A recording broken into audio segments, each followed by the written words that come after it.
오늘 성경 말씀은 신약 성경 로마서입니다. 로마서 14장 17절에서 19절까지 말씀을 제가 봉독하도록 하겠습니다. 17절에서 19절입니다.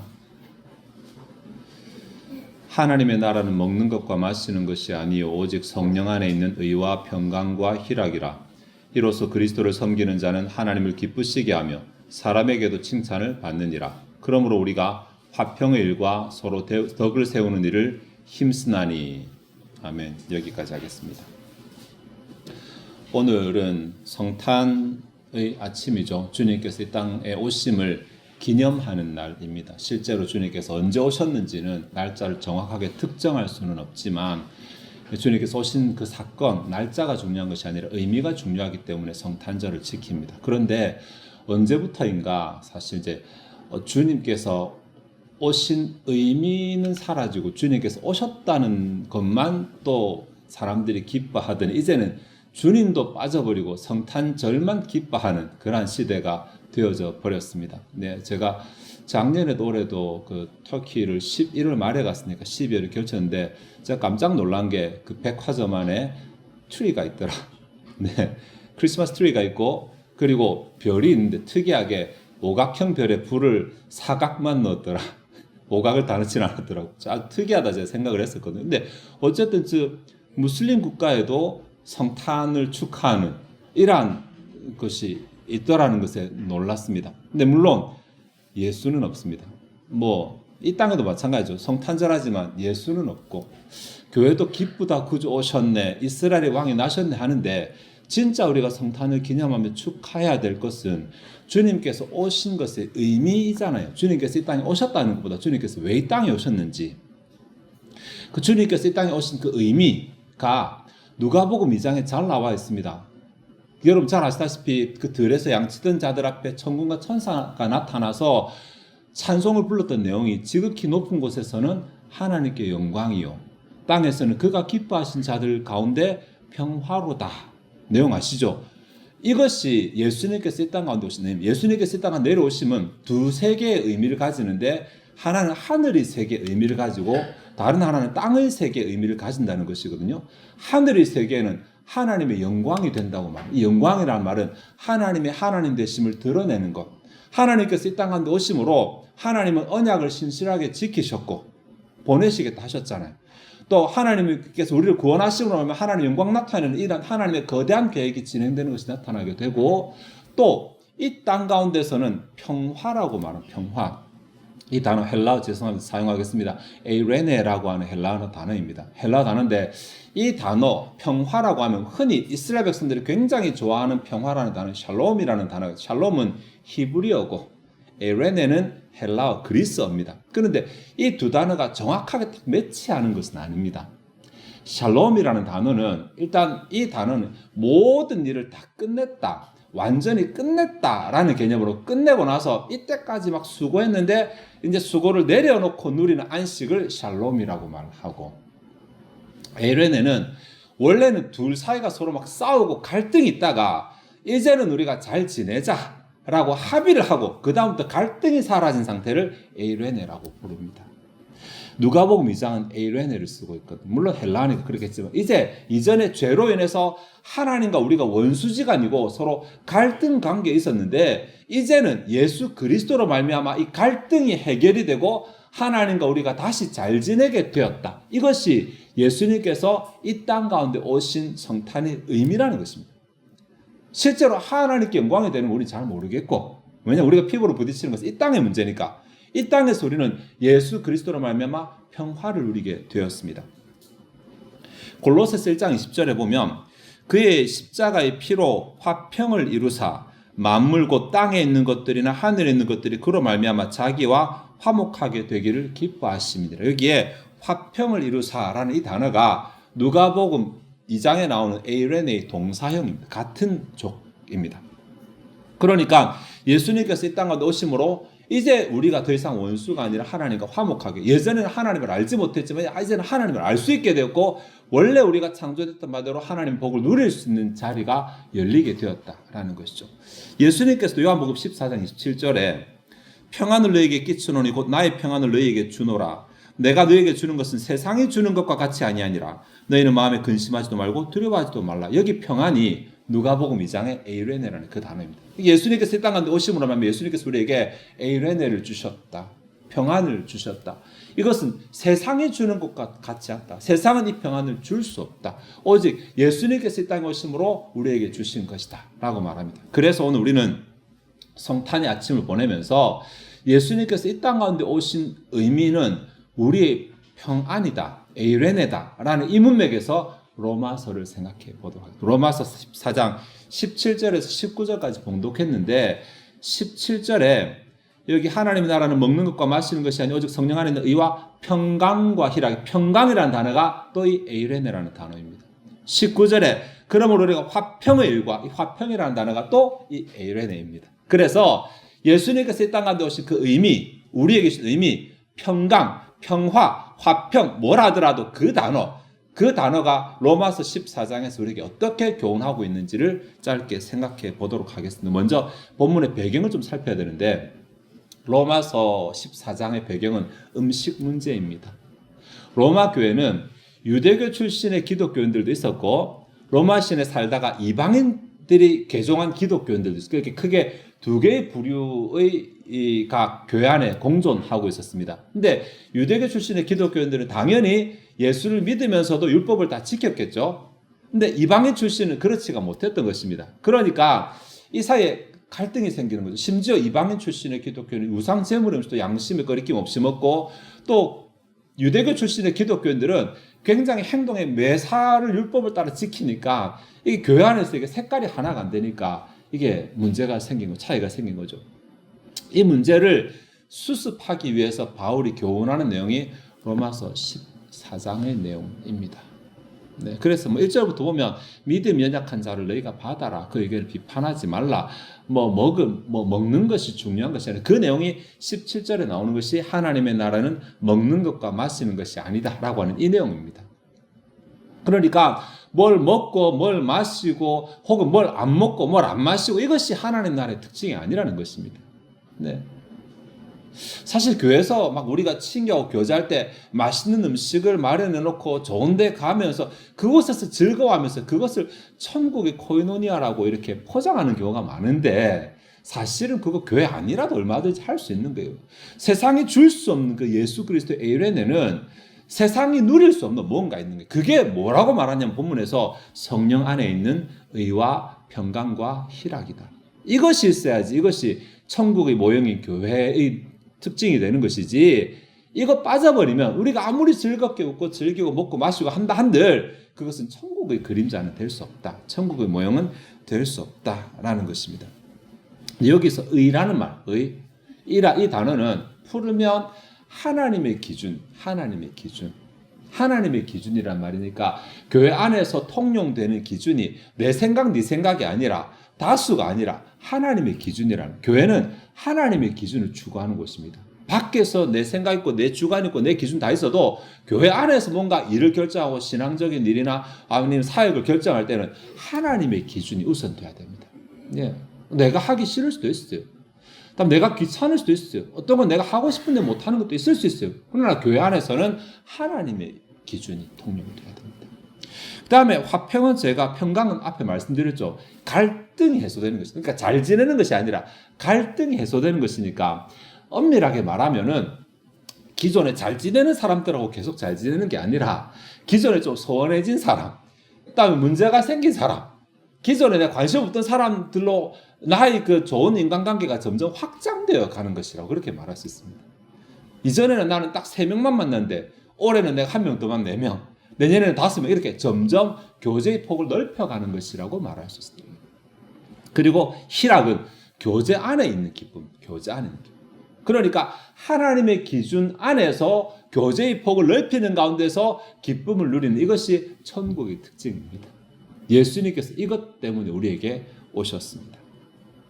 그리고 이어지는 18절에서 왜 이 의와 평강과 희락이 추구되어야 되는지, 왜 우리가 이것을 추구해야 되는지 이유를 설명하고 있는데 18절 부분을 제가 직역을 하면 한글 성경에는 안 나오지만 왜냐하면이라는 접속사가 나오고, 한글 성경에는 이로써라고 말하는데, 이로써 이게 사실은 이것 안에서 혹은 이것으로라는 말이니까 문법적으로 대명사 이것이 있고 다음에 전치사가 있고 이렇거든요. 네. 그런데 이것이 과연 뭘 말하느냐?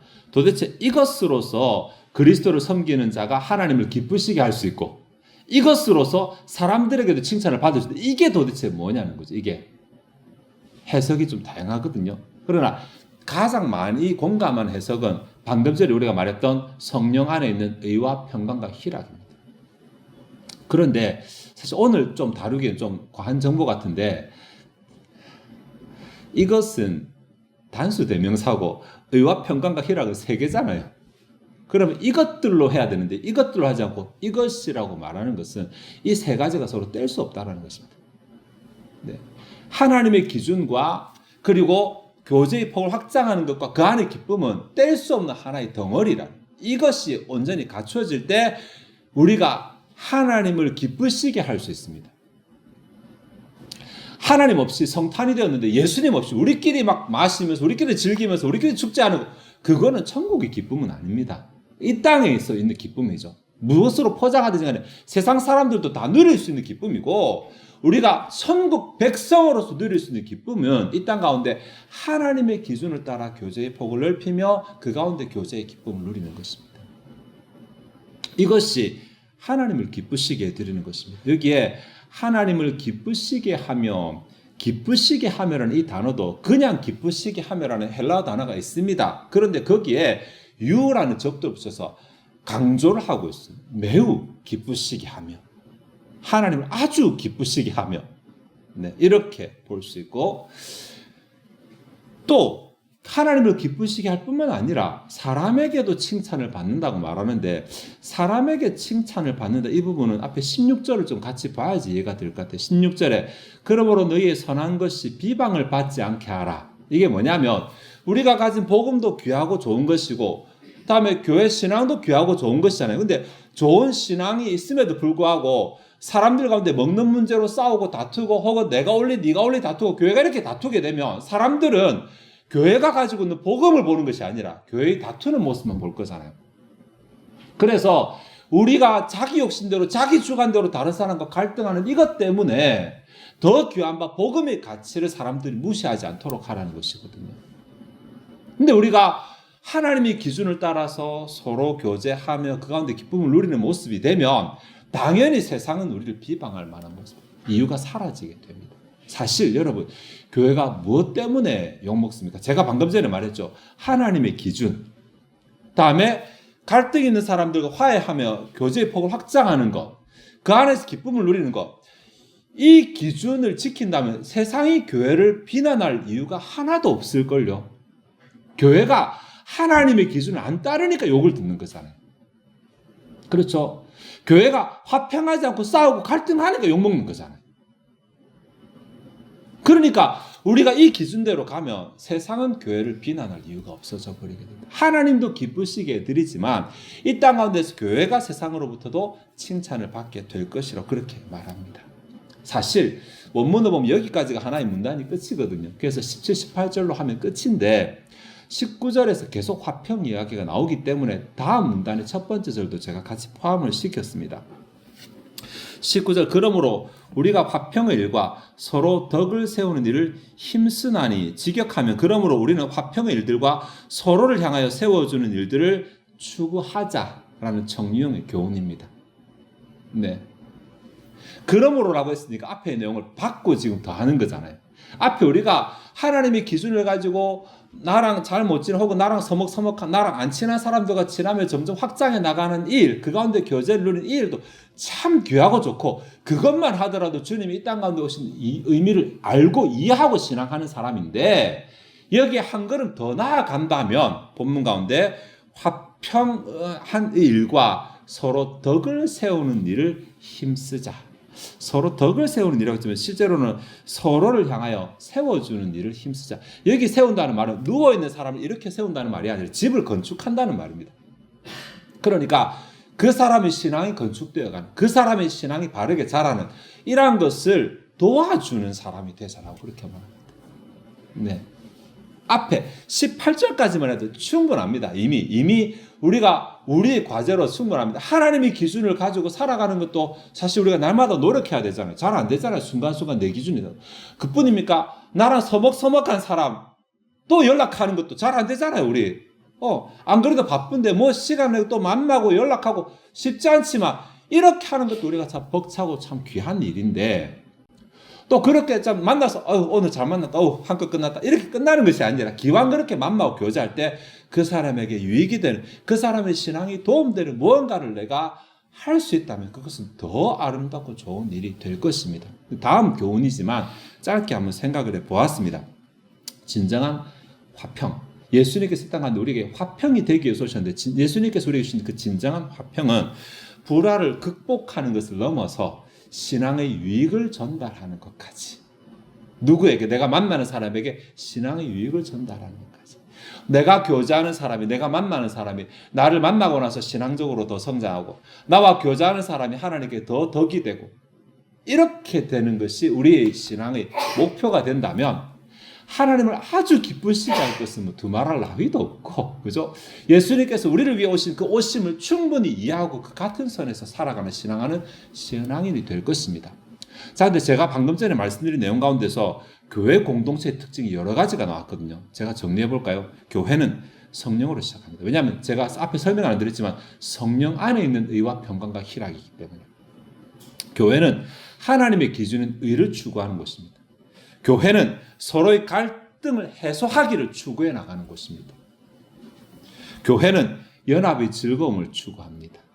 그리고 마지막으로 교회는 서로의 도움이 되는 것들을, 신앙의 성장이 되는 것들을 추구합니다. 이 교회의 모습입니다. 로마서 14장 17, 19절에 말합니다. 네. 오늘 또 한 번의 성탄절을 기념하는데 그냥 예수님께서 오셨다, 세상은 잊어버렸지만 그래도 우리는 기억하자, 예수님께서 오셨다, 이것으로 우리의 성탄절 행사가 끝나버린다면 이거 성탄절 껍데기만, 알맹이 빠진 성탄절을 지내는, 예수님께서 왜 오셨는데, 왜 하나님의 아들이 땅 가운데 오셨는지를 생각하고 그것이 우리에게 어떤 의미가 되는데, 그것을 믿는 자가 어떻게 해야 되는데까지 가야지 성탄의 의미를 제대로 아는 것이 될 것입니다. 예수님이 이 땅 가운데 평화를 위해 오셨습니다. 많은 사람들이 착각하는데 나에게 천국을 주기 오셨다, 다음 내가 잘 되도록 하기 위해서 오셨다, 복 주기 위해서 오셨다, 예, 그거 포함되지만 성경은 우리에게 분명히 평화를 위해 오셨다는 거예요. 하나님과 평화하니까 결과적으로 천국도 되고 잘 되는 것이고, 그것뿐만이 아니라 사람들 가운데 하나님이 기뻐하시 받은 사람들 가운데 평화하기 때문에 우리 가운데 평화를 위해 오신 것입니다. 그러니 이 사실을 인정한다면 오늘 본문이 교훈을 한다면, 내가 그래도 하나님의 기준을 가지고 신앙하는가, 신앙에 있어서 내가 조금 손해보거나 내가 좀 내려놔야 돼도 하나님의 기준이 우선인가, 아니면 내 하고 싶은 게 우선인가, 내 하고 싶고 내 하기 싫은 게 우선인가, 이거 한번 좀 고민해 봤으면 좋겠어요. 조금 크게 생각한다면 지난 1년 동안 내가 그래도 하나님의 기준을 조금 더 하나하나로 더 내가 가지고 있는가, 성장했는가. 지난 1년 동안 내가 작년에는 내가 교회 안에서 한 10사람하고만 잘 지냈는데 올해는 내가 11사람은 됐는가, 혹시 줄지는 않았는가. 실제적인 적용이잖아요. 이거 한번 생각해 보았으면 좋겠어요. 내가 주님의 성탄을 말로만 감사한다, 고마워한다가 아니라 내가 주님의 성탄을 삶으로 인정하는 그런 삶을 살아가는 게 문제거든. 내가 지난 1년 동안을 봤을 때 시작보다 지금이 더 교제의 기쁨을, 다른 사람과 교제하는 기쁨, 성도의 교제의 기쁨을 더 누리고 있는가, 그 가운데서 신앙의 기쁨을 찾고 있는가. 네. 이러한 기준으로 자신을 돌아보시고 혹시나 주님 이것 때문에 우리가 오셨는데 내가 이것을 제대로 실천하지 못하고 누리지 못한다면, 또 이제 한 해가 마무리되니까 하나님, 제가 내년에는 좀 주님 오심에 보다 더 적합한 신앙의 삶을 살 수 있도록 도와달라고 요청하시고, 또 그렇게 되기 위해서 내가 내년에 목표를 정할 때 내가 2025년도에는 하나님의 기준이 이 부분, 내가 지금 걸리는 게 있으니까 이 부분 내가 하나 정리하고 가겠다, 혹은 내년에 내가 교제의 폭을 요만큼 더 넓혀보겠다, 애매한 사람을 확실하게 교제하는 사람으로 더 넣어보겠다, 혹시 내년에는 내가 교제하는 곳에서 교제하는 그 친교의 기쁨은 내가 좀 더 추구해 보겠다. 이렇게 우리가 우리 목표를 정하는데 좀 그렇게 삼으시고, 그래서 우리의 신앙이 예수 그리스도의 오심을 진짜로 인정하는 신앙의 삶을 살아가는 저 여러분, 그것을 실천하는 가운데 하나님을 아주 기쁘시게 해드리고 그 복을 누리는 저와 여러분 되시기를 바랍니다. 기도하시겠습니다. 하나님, 로마서 14장 17절에서 19절 말씀 가운데 평안, 평강, 화평이라는 예수께서 이 땅 가운데 오신 그 의미를 통해서 본문을 생각해 보았습니다. 주여, 우리가 화평을 추구한다고 말하는데 하나님께로부터 받는 수동적인 화평만 추구하는 것이 아니라 예수 그리스도께서 오심으로 우리 가운데 허락하신 그 힘과 능력으로 말미암아 우리가 화평의 전달자가 되고 우리가 화평의 사역자가 되고 화평의 동력자가 되어서 주님의 오심을 이 땅 가운데 지속적으로 실천해 나가는 삶을 살고 있는지 우리를 돌아보게 하옵소서. 주님께서 오심으로 우리에게 세상이 알 수 없는 평안, 세상의 방법으로는 감당할 수 없는 평안을 우리가 누리게 되었음을 압니다. 예수 그리스도의 기준, 하나님의 의가 아니면 우리 교회 안에서 화목하고 화평하는 것 불가능할 것 같은데 이제는 가능하게 되었습니다. 주여, 우리가 하나님의 기준으로 서로 교제하며 교제의 폭을 넓히며 그 가운데 기쁨을 추구하는 성탄에 적합한 신앙을 가지고 세상을 살아가게 하시고, 또 그렇게 함으로 하나님을 기쁘시게 해드리는 우리가 되게 하시고, 또 그렇게 함으로 하나님을 기쁘시게 해드리는 자가 누리는 복을 받아 누리는 우리들 되게 하여 주시옵소서. 그 일 되기까지, 그 모든 일을 마감하기까지 주님께서 우리 가운데 임마누엘 하시고 도와주시기를 요청합니다. 이 시간 주 앞에 감사하며 준비된 예물을 드리고자 합니다. 우리 마음이 즐거이 하나님을 헌신하게 하옵소서. 감사드리며 예수 그리스도의 이름으로 기도하옵나이다. 아멘.